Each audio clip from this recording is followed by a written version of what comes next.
Welcome everybody to PT on Ice. My name is Eric Chaconis. I teach the extremity management course for us. 2 days, all things extremity manual therapy and exercise progressions, exercise prescriptions.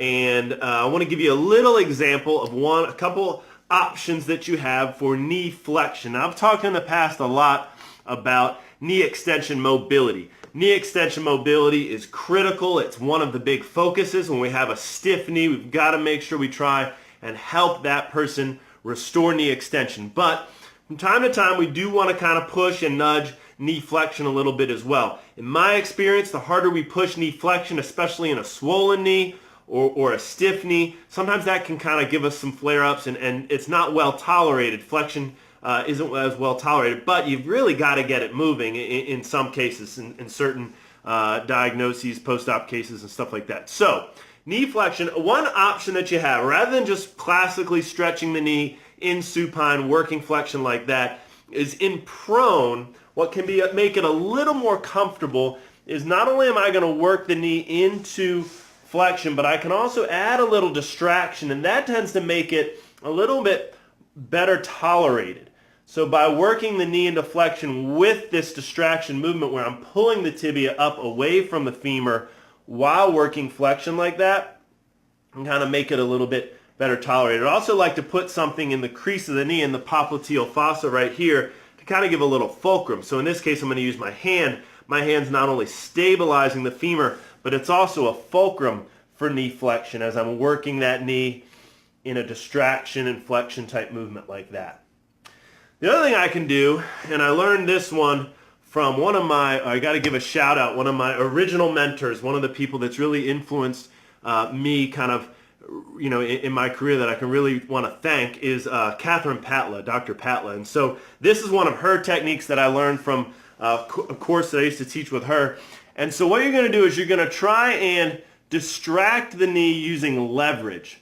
So you're going to place your kind of tricep into the patient's distal femur.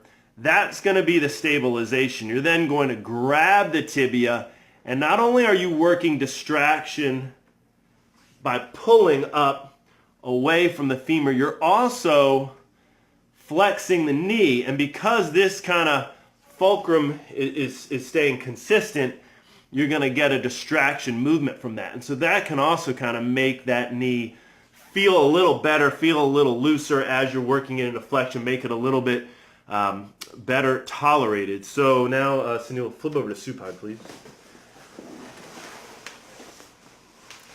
Have you? Oh, no, it's not there. So one of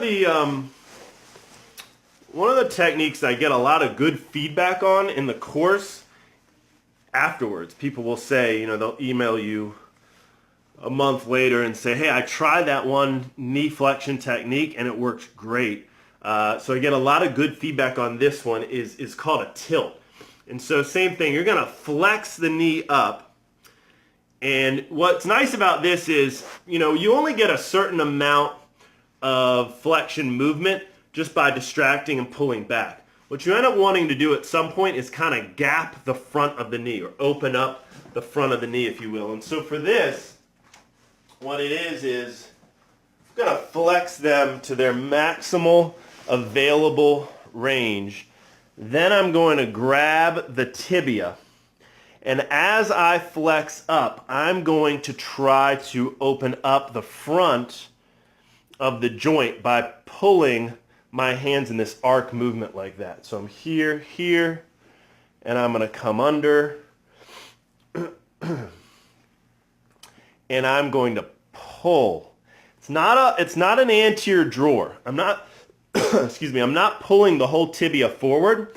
I'm tilting the tibia, if that makes sense. And so what I'm doing is I'm going to come up, and then I'm going to tilt. This is a tricky one to know whether you're doing it right. A lot of people have trouble kind of feeling that tilt, making sure they're doing it right. What we do is we'll come around and we'll palpate the front of the joint and we'll feel that joint space open up. And that's how we know you're kind of getting a nice tilt there. But that's a good one for end range knee flexion. I just need another 10, 15 degrees of end range knee flexion. I've already got them up to 115 and I just, got to get them a little bit further. That's a nice option right there. So hopefully that helps. A couple good examples of knee flexion mobility techniques. Have a great day, everybody.